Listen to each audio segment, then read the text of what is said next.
From the Donald Danforth Plant Science Center, HEC-TV, Boeing, and the Danforth Center are proud to present Conversations, a perspective on the roles that women have in science.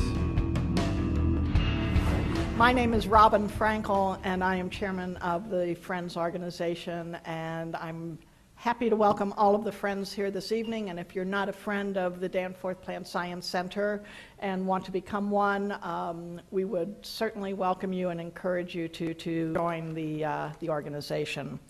I wanted to begin by thanking the Boeing Company for sponsoring the Conversation series. This is the 4th year that they are doing that, and it's a tremendous help to the Danforth Plant Science Center.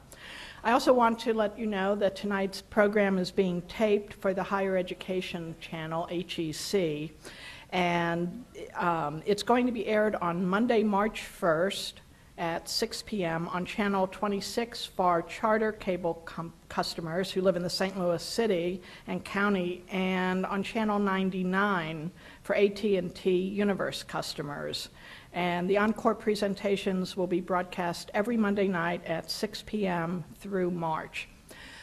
If you have questions this evening, we hope that you picked up one of the question cards that were in the lobby when you came in. If not, we've got people circulating who have extra cards, and we ask you, if you've got a question, to write it very clearly and legibly, and that is the way that we will handle most of the questions. If at the end of the program there's a little bit of time left, we will take spontaneous questions just by raising your hand, and someone with a microphone will come over to help you ask the question, or to make sure your question is heard.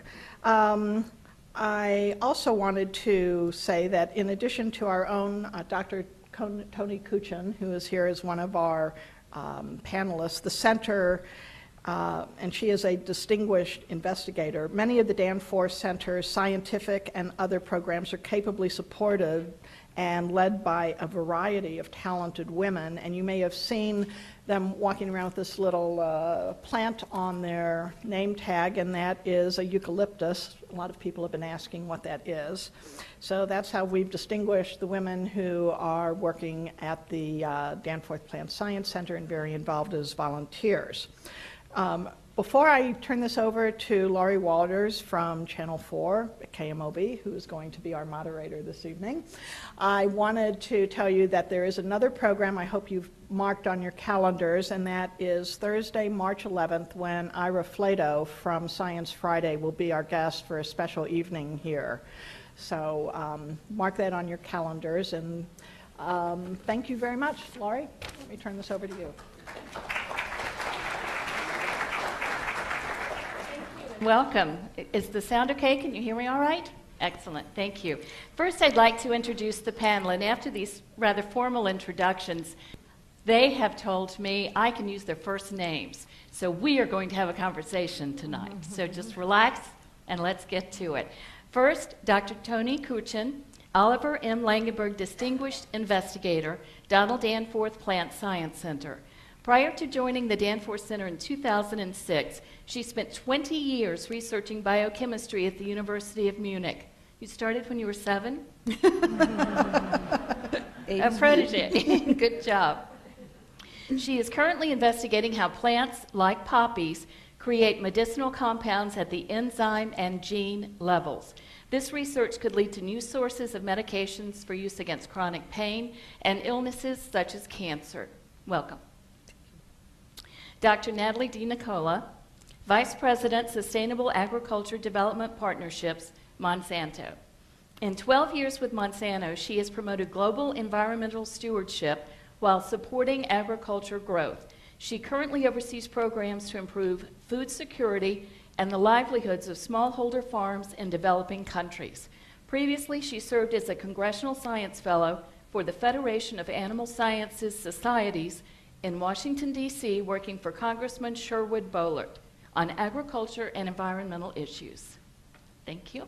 I should have memorized this, I'm sorry. Dr. Barbara Shaw, Mary Dell Chilton Distinguished Professor of Biology, Washington University. Dr. Shaw is an expert in plant evolutionary biology. Recently appointed to the President's Council of Advisors on Science and Technology. That's a big deal. She also serves as the first female vice president of the National Academy of Science. I guess that's okay too, huh? She received a degree in biology from the University of Illinois, Chicago, and her doctorate from Yale. Welcome. And I've asked each of them if they would just sort of briefly discuss what they're working on in layman's terms for me, and what their hopes are and what they're excited about. And Tony, could we start with you? Sure. In the lab, we look at plants that make medicines, in short. So what I think I'd like you to know is that about 25% of the drugs that we get today with prescription at a pharmacy are coming from plants. So they're either chemicals that have been directly isolated from the plants, or they're modified a bit to make the drugs. So medicinal plants are very, very important to us in society, and we look at a variety of medicinal plants and study exactly how it is that a plant can make such a wonderfully sophisticated chemical. And when we understand that, we can tweak the plant a little bit to change the profile of drugs that the plant is making, maybe have it make more of the pharmaceutically important compound, or we can isolate the genes from the plant that are involved in making that drug and put them into something like baker's yeast and attempt to make a new source of the drug for pharmaceutical industry. Terrific. Natalie? I think most folks are probably familiar with Monsanto Company. We're an agriculture company very focused on plant sciences. Agriculture is at the center of a lot of big issues going on right now, facing society and our planet: food security, conserving natural resources. And the area I lead is around sustainable agriculture and developing partnerships with development organizations like the Donald Danforth Plant Science Center. We have wonderful partnerships with environmental groups and the like, to try to help produce the tools that farmers need so that they can produce enough food and do it in a way that's managing our natural resources very effectively. Wonderful. Barbara? I work on rice, and specifically in Southeast Asia. We work in Thailand, Laos, and Cambodia right now. And what we're interested in is looking at the rice varieties that traditional indigenous farmers use, and looking at them in terms of traits that are found within those varieties. And we've found that such things as sequestering iron, which is huge for nutrition, resistance to insects, all kinds of very important traits are found in some of these very isolated rice populations. And it's been actually very thrilling to go there and to learn about how traditional farmers work. And these are the same farming practices that have been going on probably for about 8,000 years. And it's just a fascinating field to study. Now that we have some of the science out of the way, let's talk about women. Natalie, let's start just a little bit. I mentioned that you worked on Capitol Hill. That also, even though Pelosi, McCaskill aside, that's kind of a male bastion. How was that? How was that experience? Well, what led me to that experience, and I guess I'm a little in a different place than some of the folks on the panel here, in that I'm not in a traditional role in science. And what led me to that is I finished my PhD. I had every intention of trying to become a tenured professor, but I wanted to get some experience outside of academia first. And I looked to do maybe a PhD in industry, and I learned about, my advisor basically learned about these fellowships where you can work on Capitol Hill as a science advisor to a member of Congress, but sponsored by a scientific society. It's actually sponsored by the American Association for the Advancement of Science. And he said, "You like to debate everybody in the cafeteria. You should try for this." And so I did, and I was fortunate enough to get one. And it's a pretty amazing experience, because you basically pair with a member of Congress whose politics are enough aligned with yours and whose committee assignments align with your passions, which I think is very important for anybody, but especially folks in science. And so the member I worked for was very focused on environmental issues. And it was a wonderful experience to become very, the exposure was something that I feel very fortunate as a scientist and really as an American to have experienced, because everybody lobbies you. So you learn about what advocacy groups do, private sector, academia, other government agencies. What I kept hearing was when they found out that I was a scientist, they would be excited to bring in their own scientists to talk about the technical aspects of the issues, whether it was water quality or the Endangered Species Act or nuclear energy. Obviously, those were I had expertise in none of those areas, but the skills I learned as a scientist and the analytical thinking, that kind of thing, I think served well to try to understand the basics of some of the issues. And what I heard often was how frustrating it was for these scientists that they felt like they weren't, like the science wasn't being understood. And of course, policies are very affected by politics, but one of the challenges is that science isn't well enough understood. So it was very well received generally that I had that kind of degree, and there was a sense we need to have more scientists working in fields that are not necessarily lab or classroom, but bridging between. As far as it being a male-dominated kind of place, yeah, that's really true. But I'll say that the women who are there are very strong and very vocal. So I never had any sort of a negative experience, although my skin did grow thicker while I was there, I would say. Good job. Both of you, Tony and Barbara, spent time in Germany. We've heard about the center of American life here. How would you compare, contrast being a scientist in Europe versus being a scientist in America? Okay. I went to Germany right after I finished my PhD. I did a year of postdoctoral work in the state of Washington and then went to the University of Munich to work in a laboratory there. And I would say that the experience was a truly wonderful experience, and I didn't see any enormous differences between being a woman in science in Germany or in the United States at the time. Now, the field that I went into, so my background is in chemistry, and I was going into something called natural products chemistry, which was the chemistry that plants do. So in any case, this was male, the field. And so it wasn't different whether it was here or any other country in the world. It was largely men in the area. But I never encountered any kind of difficulties in any way working my way through the system in Germany, and ultimately I continued. In Germany, there is a second doctoral degree that's called a Habilitation, and I completed the Habilitation, and then went on to become a professor in Germany. Now, the main difference that I would say are just the percentages. If you compare the percent of women in professorial positions in Germany and the United States, there's much, much fewer. There were only about 8% women who were full professors in Germany at the time, which was just a few years ago. And in the States, it's much, much higher than that. But the systems with respect to the respect you get as a woman or the treatment from your colleagues is really the same as it is in the United States. During your time there, did you notice any change in attitude? Or was it pretty consistent from the beginning? Was there thawing, or was it consistent? It's been consistent. I had, when I went from the University of Munich to Halle, Germany for the professorial position, my colleagues were all male in the institute. There were 4 of us in the research institute, and interacting with them was just completely normal. It didn't matter if you were interacting with men or women. They were just colleagues in science. So it was that way already 10 years ago, so I didn't really notice any changes at all, no. Other than probably the percentage of women coming up through the system and making it into higher level positions is slowly increasing as it is here. Barbara, you obviously, being a professor at Washington University, you are seeing young women come through in science.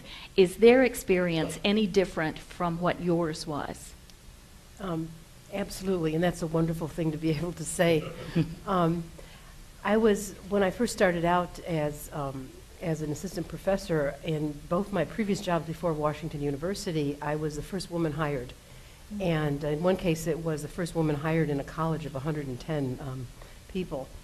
And so those kinds of experiences are a little bit different. And now things are very different. Of course, I should say that Washington University had a long history of having women on the faculty. And so one of the things that really attracted me, among many other things, to Washington University was the fact that I was going into a department where there were already 6 other women.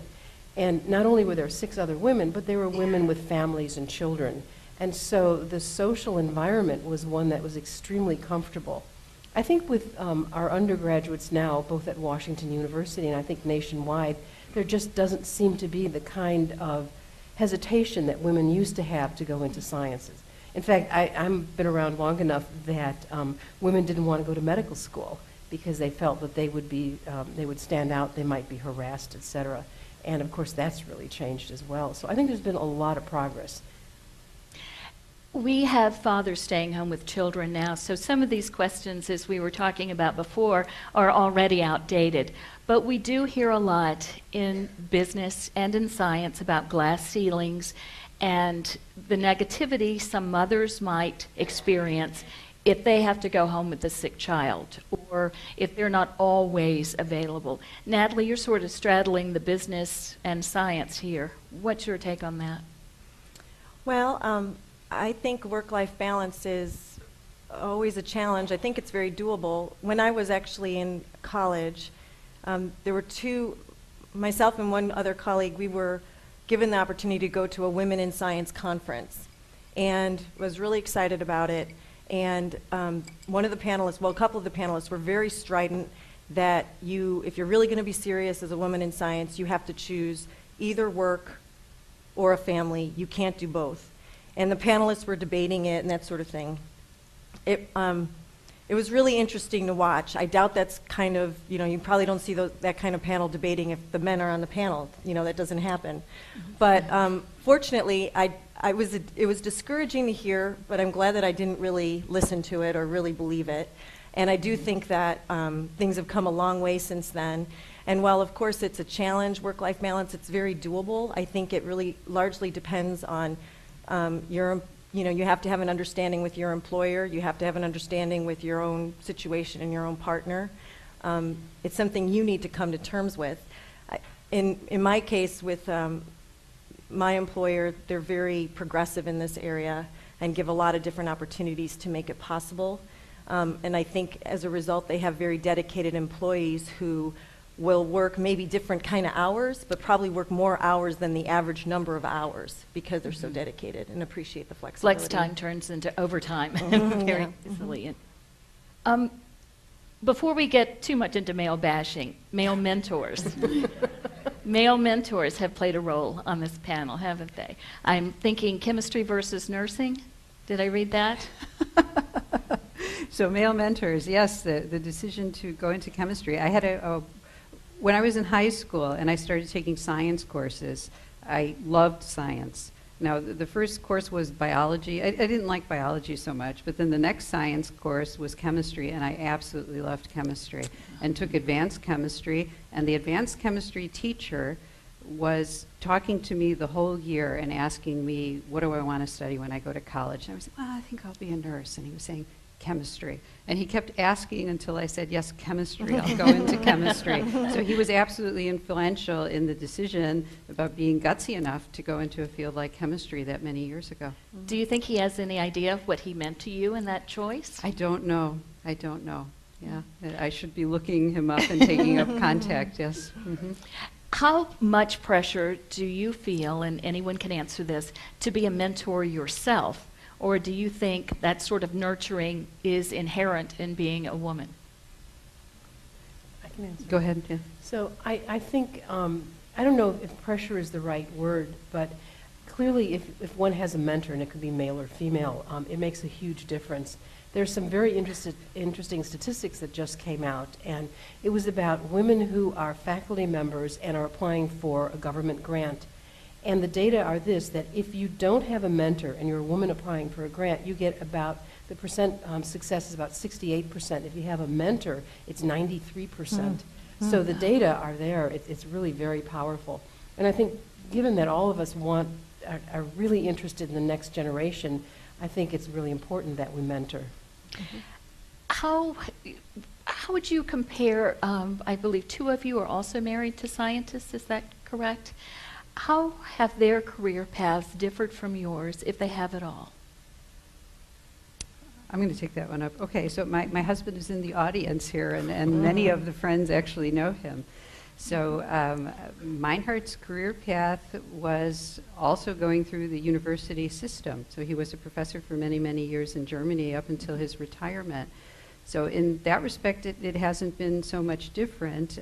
What is just amazing, and now I'm going to compliment you, is that when we got to the point in our careers where Meinhardt was coming up against mandatory retirement in Germany, and I was making the spring into being a professor, I had this wonderful husband who actually came with me. So he moved with me from Munich to Halle, and then he was an honorary professor at the university there when I assumed professorship at a research institute. And then when we decided to come to the Danforth Center, and this was a tremendous move then to take him away from Germany and bring him here to St. Louis, and he's working here now. So it hasn't been necessarily so much different if you would turn the story around the way professional spouses work today, when one has a wonderful professional opportunity and the other one joins. And I have one of those husbands who was then happily what we call a trailing spouse and allowing me to pursue my career in the best possible way. In terms of your colleagues, are you finding similar things? Or is it just like the rest of us? Everyone's trying to do the best you can do. I'm not sure I understand the Oh, question. I'm sorry. It's worked very well for you. What about your colleagues? Is it similar, or are you particularly lucky, or is this the norm in sciences? I feel very lucky. I think I feel the same way, very lucky, but I think things have changed. One of the things that we see in hiring young scientists at Washington University is that it used to be you were hiring one person and then there was someone else who came along, and now it's clearly two scientists, and very often we hire both of them. That makes things a little bit more tricky, but that's just the way science works. When you're a scientist, a graduate student, or a postdoc, you're in a lab, and the person that you're most likely to marry is the one that's next to you in the lab. And so that's become quite common, and some universities are very, very good at addressing those issues, and others really struggle with it. Would you say that a large institution is better to nurture a young female scientist, a small one, a large one? Does it matter? I'm not sure that I would see any difference because, well, at the Danforth Center, we're a relatively small institution, so you know all of your colleagues here very, very well. In fact, you know everybody in the building very well. If you're at a larger university, you're still within a department, which probably ends up being about the same number of colleagues as you would have at the Danforth Center. So it's broken up into subsets. So I think within a university or a research institute environment, it's probably not so different. Now, in a place like Monsanto that has so many more employees, maybe Natalie can talk about this better. Well, I think it just depends on more the relationships you build. So not necessarily the size of the facility, but how much you work to build your network and get to know people and make those connections. Since this is going to be shown on the Higher Education channel, we'll talk to a larger audience right now. What advice would each of you, and we'll just go down the row, have for a high school female who's interested in science but is unsure what path to take? I'm not talking the discipline, I'm just talking overall strategy. I would say whatever, when you're a young person, whether you're in grammar school or high school or starting college, you should do what you really love to do. Because if you want to do it well, it's going to be complete involvement on your part. So it doesn't matter whether it's science or whether it's literature. If you love it, just go for it. And don't worry about any perceived complications or worry about whether or not you can be successful. Take it one step at a time, and you're going to pour your full self and your heart into it, and most likely you will come out successful. So just go for it and do it. You can't say ditto. Yeah, that's really it. I mean, if you're lucky if you can figure out what your passion is and then really follow your passion. I think it's a wise thing when you're young, too, to really try to expose yourself to a lot of different disciplines and opportunities. I kind of took a philosophy of leave no rock unturned, so something that looked like a small opportunity to be on some little committee, I took it and it ended up, I met somebody who led to something bigger, and it ended up being a bigger opportunity. So not being afraid and being kind of putting yourself out there and trying to see as much as you can see. And yeah, following your passion is key. As well? Ditto, of course. But I think there's a couple of other things, is that there are so many opportunities for different careers in science. And I think that's something that people should really think about. I would advise someone who's interested in science not to be focused just on research or just on teaching, but there's government service, there's NGOs, there's all sorts of different things that you can do. And the other thing that I think is important, there's a tendency for people to think that you have to be absolutely brilliant like Einstein to be a scientist. There are very, very, very few Einsteins in the world, and there's a lot of room for people that are not Einsteins. And so sometimes that's a barrier to science, because you don't have to be the most brilliant person in the city. You can't be stupid, but you have to, there's lots of room for lots of abilities and lots of interest.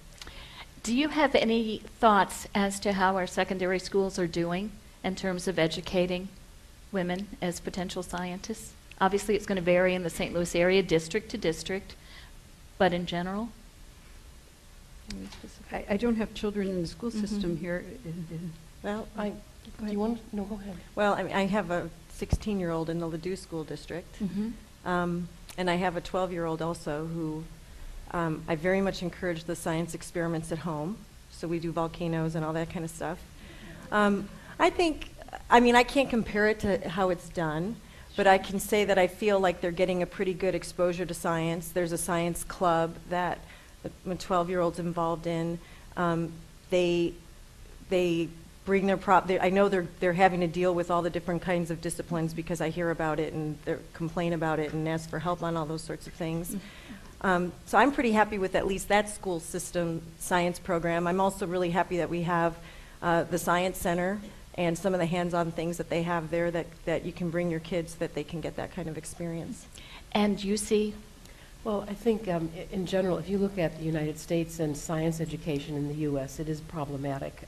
When we do tests and rank the U.S. educational system for science compared to other countries, we don't fare very well. So I think in general that's a tremendous issue for the United States, is to really emphasize science a little more. And the reason that I say that is that so much of the economic engine of the U.S., in fact, is generated by science and technology. So there's a great deal of concern in Washington about the potential workforce and the potential group of people that are going to have the innovations for the next inventions that stimulate technology. Having said that, my kids went through the Clayton School District, and one turned into a scientist. The other one manages hedge funds, so. Well, that one can bankroll the scientist, hopefully. Parents obviously play a role. Both of you have just said that. And also, if my research is wrong, let me know. But was there some issue of getting a microscope where some other child across town might have been getting an easy bake oven as a child, Barbara? Did you get a microscope as a child? Oh, yeah. Doesn't everyone?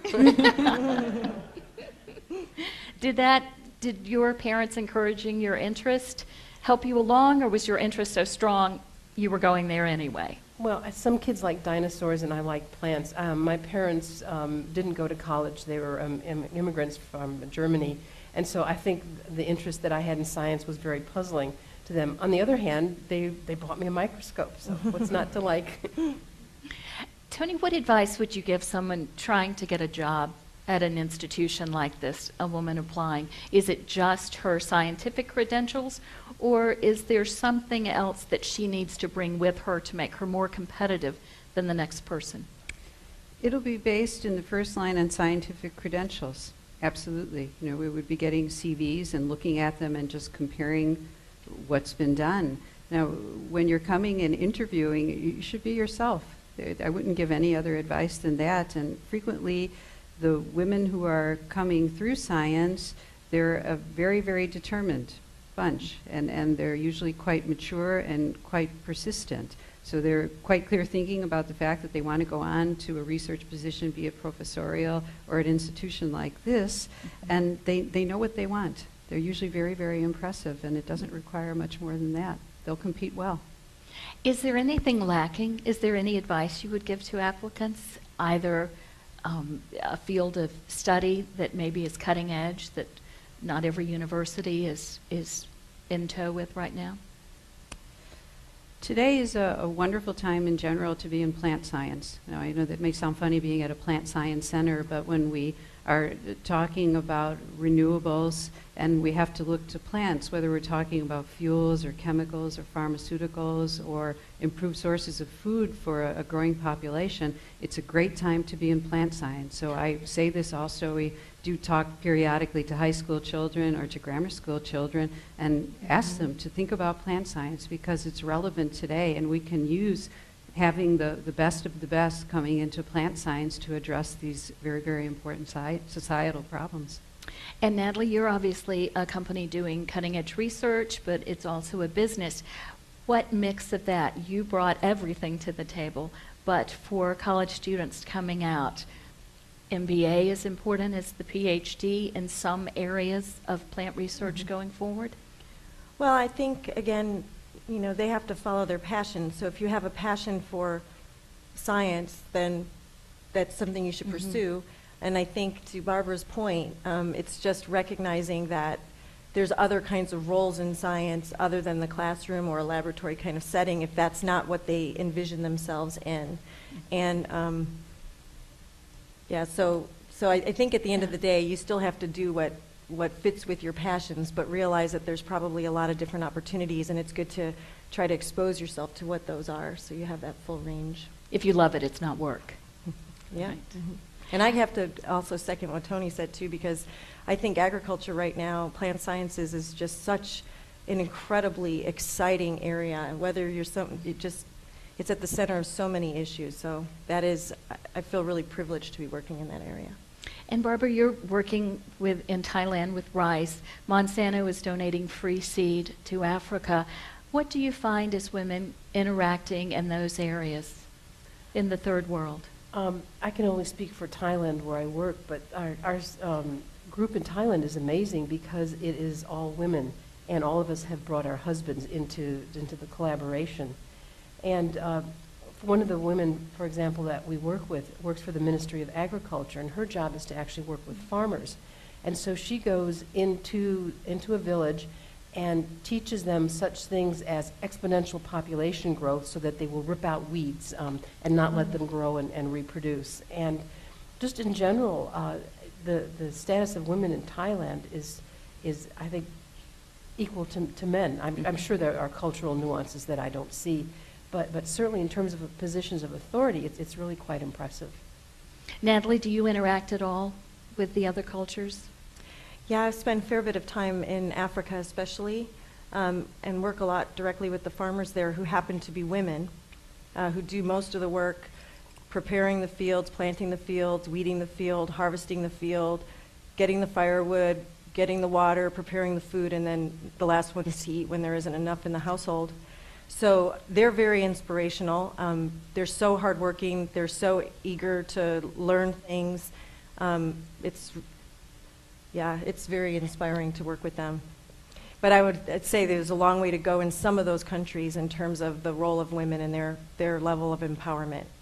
We've actually, I've had the privilege of working with a woman who was on the Kenyan Parliament, really advocating for, she was very involved in agriculture, and I thought she was on the Ag Committee, but she's actually on women and girls education.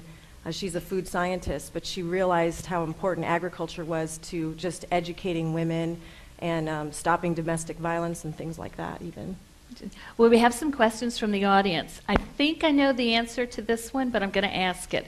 Some people say men are more science-oriented. True or false?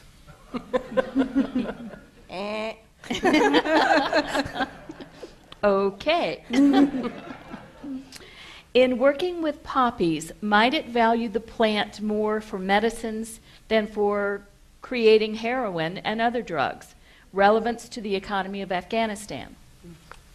Right, so opium poppy, the plant that one is referring to, makes very important pharmaceutical compounds, morphine and codeine.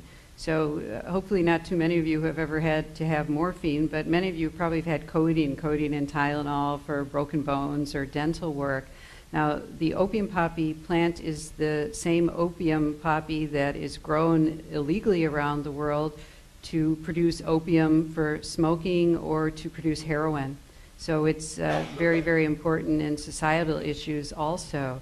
The plant is the only source of morphine, and morphine is an extremely important drug in medicine for us, so we do have to have opium poppy, and on the side we have to deal with the societal problems like the very, very large production that's going on in Afghanistan. So both are important, but we can't eradicate poppy because we have one of our most powerful painkillers are produced in that particular plant. Realizing that Afghanistan is a broken country at this point, but what might ever the possibility be that the economy of Afghanistan could turn around on medicinal production? It's an interesting question. So the growth of opium poppy for the pharmaceutical industry is very, very strongly regulated by the United Nations, and there's 3 main countries today that produce it. The largest one is India. There's a bit of production in Turkey, and then a large production also in Australia and the island of Tasmania. And they produce almost all of the world's supply. Now there's countries like Afghanistan where they're producing illegal opium. The Taliban is getting financed, or in Burma, we're financing the Burmese army with growth of and sale of opium poppy. One could think about legalizing production in Afghanistan, but it doesn't have the infrastructure for this. And Afghanistan is making, well, the production has gone down, but they're producing, say, 80–85% of the illegal heroin production in the world. And that's about tenfold the production of morphine for pharmaceutical industry. So Afghanistan makes about 10 times the amount that we would actually need legally. And I think what the governments, Western governments, are trying to do is not trying to legalize opium poppy production in Afghanistan for pharmaceutical industry, but to change them over to other high-value crops, so crops that will bring them at least as much money to the individual farmers as opium does when sold on an international market. And one of the success stories that was just starting last year to be sold are pomegranates. And you can sell pomegranates in the United Arab Emirates, and they'll bring in more money to the Afghan farmers than opium poppy will. So it's probably at the moment a better suggestion to change them over to other high-value crops and leave the production of pharmaceuticals in countries where it's a little bit easier to control illicit trafficking. Terrific. Okay, this is from Uma. Do you think it is required to reserve faculty research space for women? How do you think it will affect the quality of education of science in general if this is done? And that's for the whole panel. I can respond. I think that there shouldn't be any reserved space. I think that if you look at the statistics now, women do really, really well at universities. There was a report in 1999 about a situation at MIT where there was a study and it showed that women with the same level of grants and publications had less laboratory space, more teaching, etc. That was galvanizing, I think, for the country. And I think it was upsetting to many people at universities who try very hard to be equitable and equal. And so the studies that have come out recently have shown, in fact, that women do very well. They do just as well as their male counterparts in terms of coming up for promotion. In fact, they actually do better than males do. They do better at interviewing, more interviewing at jobs, and they have just as much laboratory space, and they have as much resources. And so, as I think we've said before, that things have really changed. So I don't think you need to reserve any space. I think women do just fine by themselves. Can I add to that? So there's some interesting statistics. I would also say, we don't need special treatment. The talent is there, and we'll compete well. And the numbers today, there's a lot of statistics that are put out about from the National Science Foundation about women in science and technology. And if you look at the newly graduating, or what we would call newly graduating PhDs, how they're competing and getting jobs. So we're looking at about 40% of doctoral degrees are being given to women in science and technology. And if you look at that group, there's about 40% female faculty members in science and technology. So this wasn't true when we started, but it's true today that the percentage of women that are in faculty positions going into faculty positions at universities, research institutes, reflects the numbers that are getting PhDs. Now, that being said, that's a great statistic. That means the system is working the way it should be. What we're not up to yet, the Census Bureau told us that in 2008 we had about 50.7% women in the United States. That means we still need another 10 or 11% going into science and technology to represent the percentage that we are in the population also. But we're on our way, and yeah, no special treatment, yeah, just a fair deal. Mm-hmm. And would you say, just briefly, is that across racial bounds, across ethnic bounds? It was not divided up. This was just the average in the nation. Okay. Have there been any major advances in test equipment for use in plant science? And could inventing new equipment be an engineering career path for women? Yes. Yes. Okay. So there's one of the interesting things, there's so much interesting science, and one of the very interesting areas of science is what's called metagenomics. And so basically, if they take a sample, let's say from my gut, and run out and do DNA sequencing, high technological things, and you find that I have more cells in my body from other organisms than I do from as being a human. We never would have known that without technology. Now the question then becomes, what could we do if we could go out into natural ecosystems and do DNA sequencing there? What could we do if we went out into natural systems and looked at the expression of particular genes? Or what could we do if we could take a machine out into the field and look at the secondary plant compounds that are there? So I think there's huge technological opportunities for some very, very exciting work, both basic and applied. And this question is for Natalie. Can you define what exactly is plant security? Plant security. Mm-hmm. I believe that is, I believe that was mentioned. Maybe food security? Food security? Food security? Possibly. Food security. Security. Sorry. Well, that term is intended to mean that everybody has access to the nutrition that they need to have so that they're healthy, essentially. That's what I mean by it. Okay. Going back to your work in Africa. Right. So as an agriculture company, a big part of what we're doing is using all kinds of new technologies to try to develop new tools for farmers to use so that they can grow more, and then also working with a lot of stakeholders and communities to help farmers be able to access those tools, even if the market's not really working there, like in some parts of the developing world where you really can't reach them through traditional business models, and you have to do these sort of creative partnerships.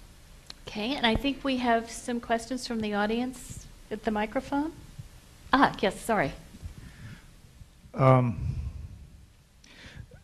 one reads biographies and even great classic novels, there's many cases where the brilliant people, men and women, neither got married, or if they were married, they had very strange relationships.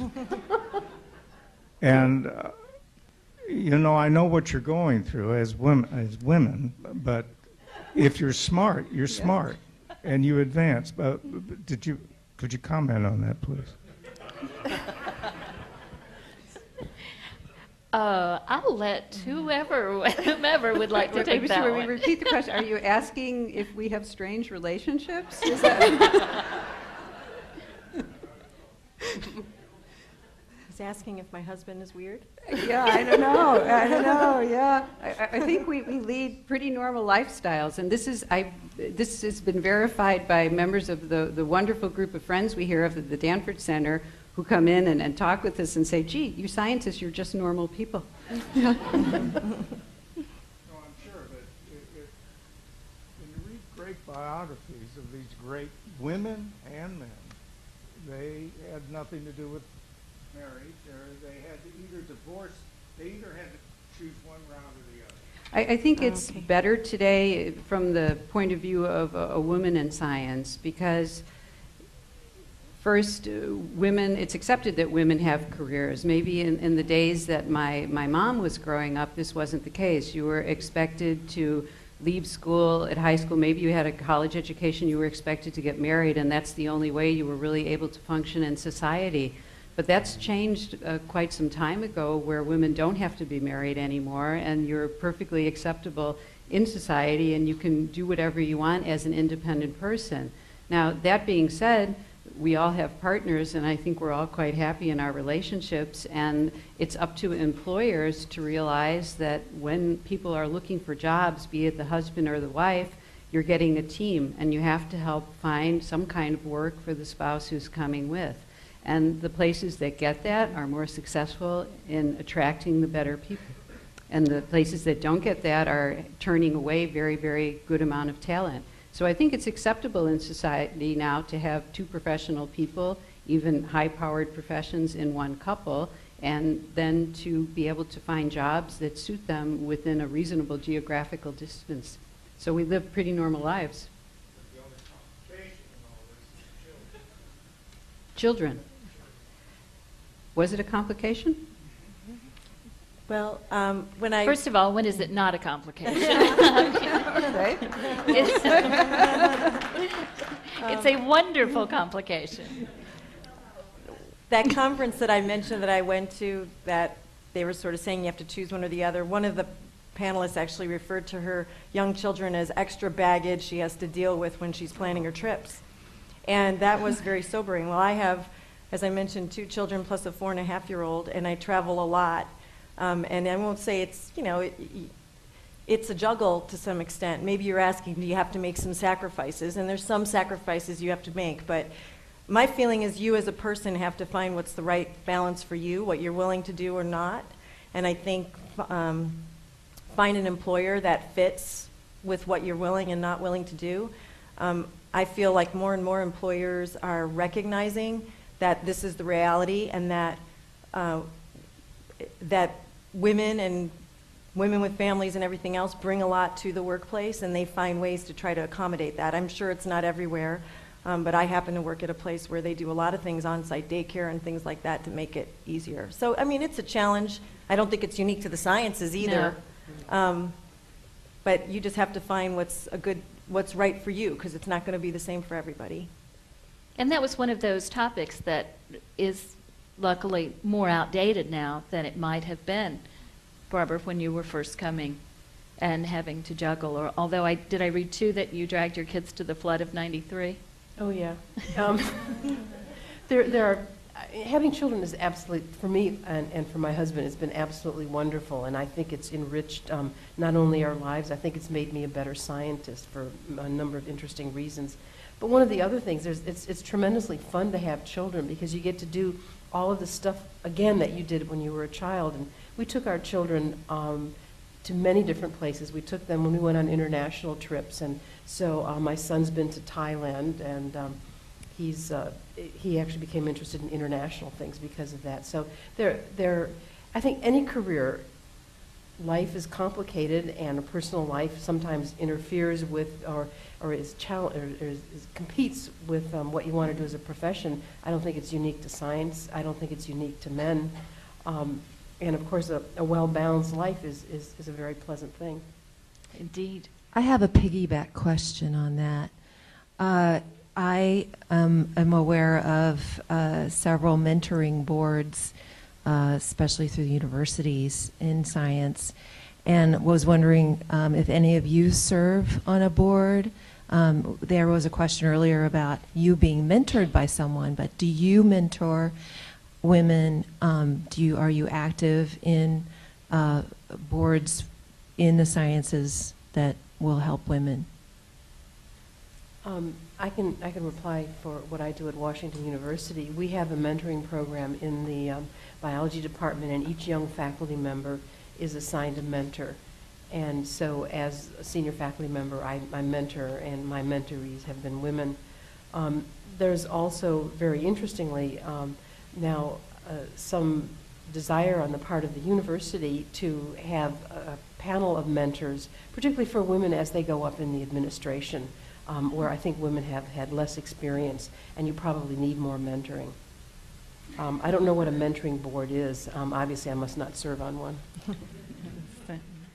Thank you, and thank you, ladies, for sharing your experiences with us tonight.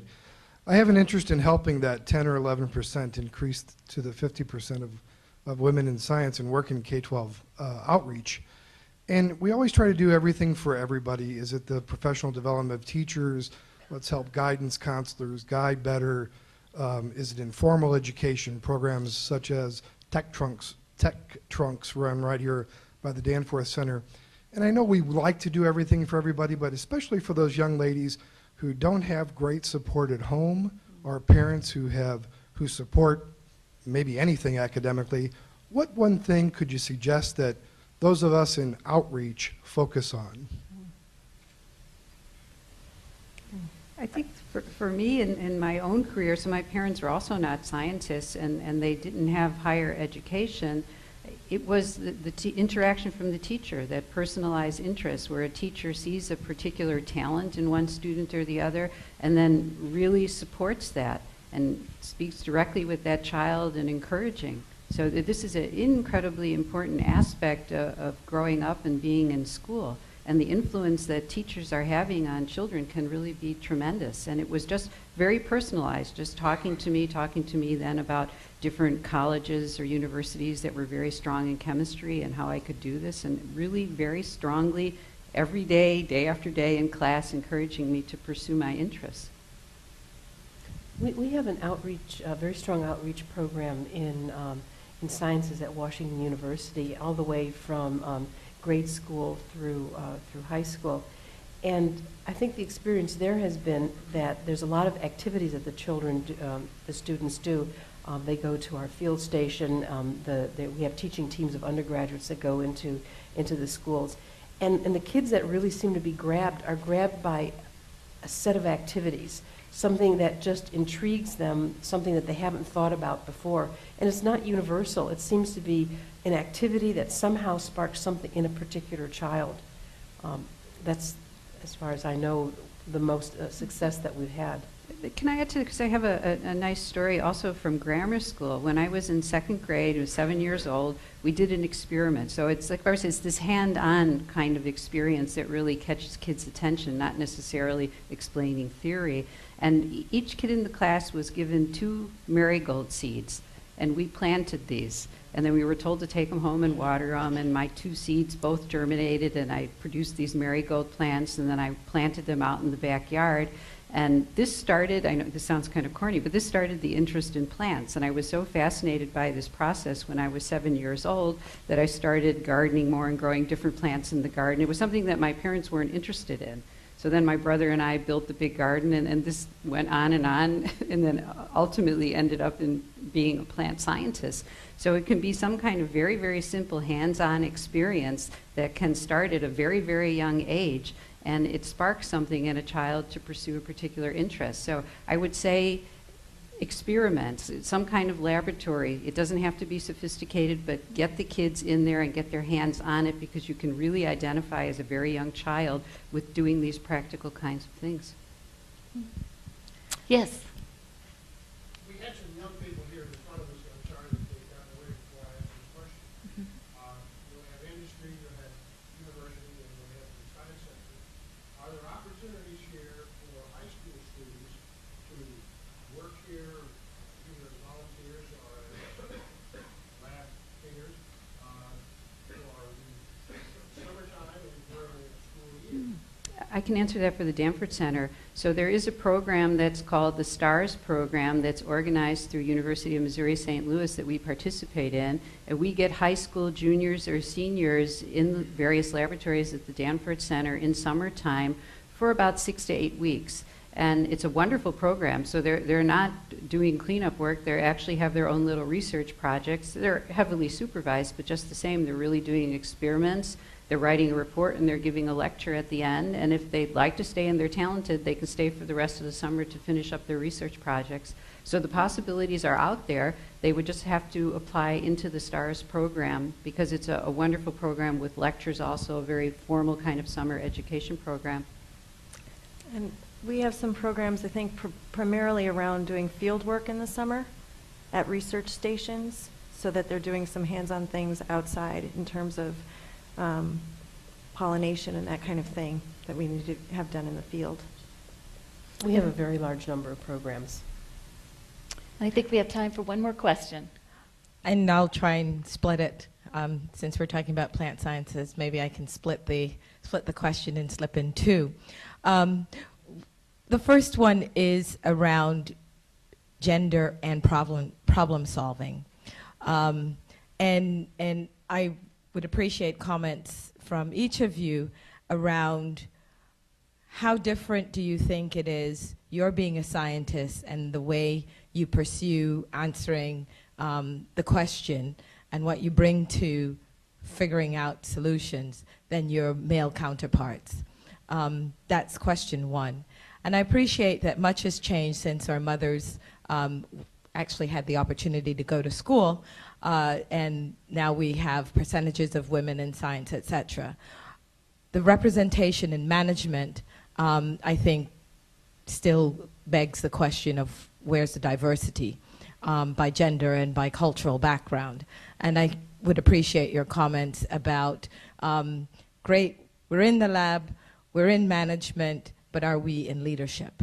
And what it will take to not only get more young women in science, but more women into leadership and senior management. So we have problem solving and management.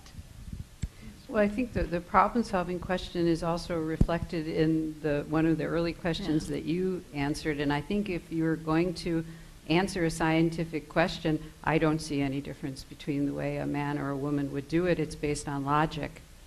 So there's no differences in the thought processes there. There are certain logical approaches that you take to answering a scientific question. Now, where I might be different from my male colleagues is how I deal with my colleagues. I think there are stylistic differences in my personality from theirs, in the way I approach listening to people and talking to people who are my colleagues or who would be young colleagues under me or coworkers under me who need mentoring.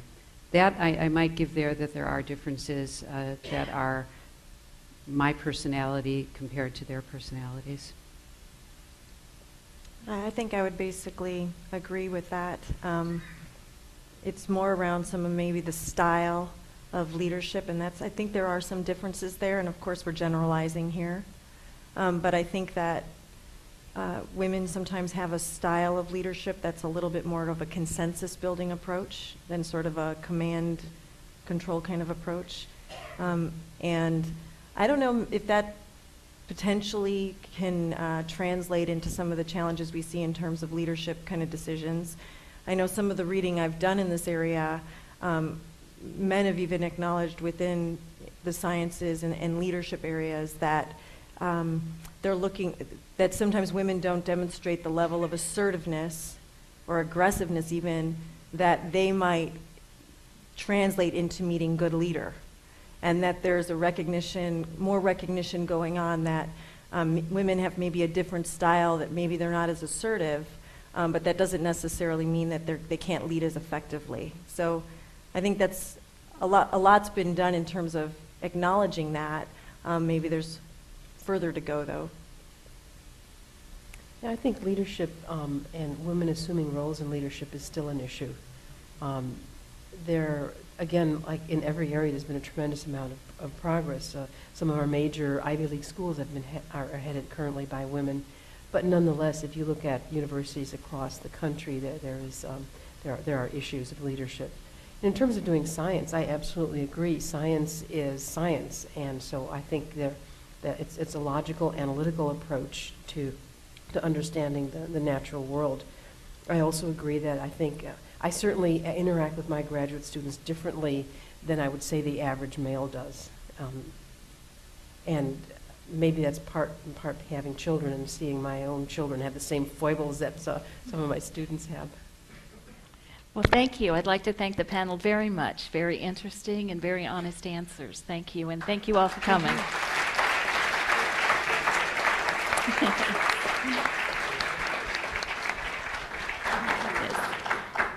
And we'd like to hear from Dr. Danforth. Whoops. Well, I'd like to begin by thanking Laura for Roy Waters for the great job of emceeing and coming in and asking all the right questions. And then the panelists for taking part and being so articulate, clear, and also opening up their personal feelings in a way that might have been difficult for me to do. So I would also like to thank everyone that came today for being here. This has been a wonderful experience for me. I've certainly enjoyed it and learned from it. I do want to say that the conversation series is organized by volunteers, and we have the chairman of that committee somewhere over here, Matt Wolf.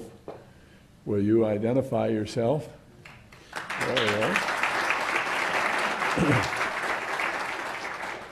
So thank you to Matt and the committee, and to all of you, and have a great rest of the evening. Thank you.